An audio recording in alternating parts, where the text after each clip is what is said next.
রাসূলুল্লাহ ইমামতি করেছেন, সাইয়েদনা সিদ্দিক আকবর সর্বপ্রথম মুক্তদি হয়েছেন। বড় করে বলুন সুবহানাল্লাহ। সর্বপ্রথম মুক্তদিকে সাইয়েদনা সিদ্দিক আকবর। আমরা নামাজ পড়তেছি, আমরা অনেক সময় ইমাম হই, অনেক সময় মুক্তদি হই, কিন্তু মুক্তদির প্রথম কাতারে যিনি দাঁড়িয়েছিলেন ইনি কে? সাইয়েদনা সিদ্দিক আকবর। বড় করে বলুন সুবহানাল্লাহ। এবং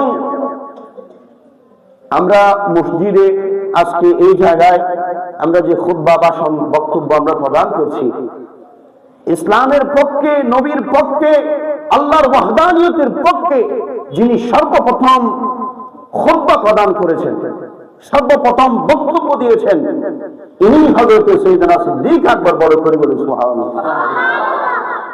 এভাবে দেখা যায় সাইয়েদনা সিদ্দিক আকবর রাদিয়াল্লাহু তাআলা আন ইসলামের মধ্যে অসংখ্য অগণিত স্থান এবং মকানে, সম্মানিত স্থান এবং মকানে সাইয়েদনা সিদ্দিক আকবর রাদিয়াল্লাহু তাআলা প্রথম। বড় করে বলুন সুবহানাল্লাহ।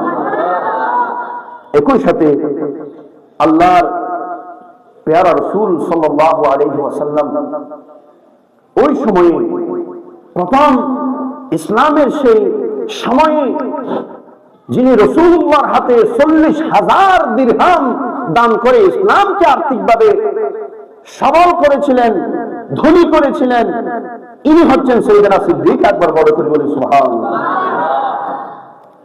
আল্লাহ তাআলা কোরআনে কারীম ফুরকানে হামিদে আয়াতে কারীমা সাইয়েদনা সিদ্দিক আকবরের শানে নাযিল করেছেন।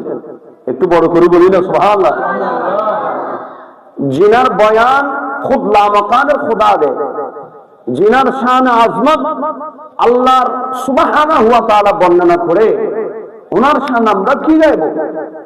আল্লাহ বলেন, ইন্নাল্লাহা আশতারা মিনাল মুমিনিনা আনফুসাহুম ওয়া আমওয়ালাহুম বিআন্না লাহুমুল জান্নাহ। আল্লাহ ঈমানদারদের জান, ঈমানদারদের মাল আল্লাহ ক্রয় করেছেন।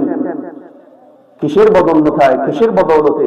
আল্লাহ বলছেন, আমি জান্নাত দিয়ে তাদের জান এবং মাল আমি আল্লাহ ক্রয় করে নিয়েছি। বড় করে বলি না সুবহানাল্লাহ।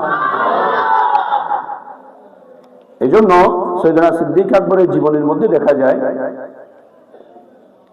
সাইয়েদনা সিদ্দিক আকবর সদা সর্বদা আল্লাহর প্যারা রাসূলের খিদমতে আরজ করতেন, ইয়া রাসূলুল্লাহ, আপনি নবীর উপর যেই দিন থেকে, যখন থেকে আমি ঈমান এনেছি, আমি সাইয়েদনা সিদ্দিক আকবর প্রস্তুত থাকি কখন আপনার কদমে কুরবান জান কুরবান করতে পারি, কখন আপনার কদমে মাল কুরবান করতে পারি। বড় করে বলি না সুবহানাল্লাহ।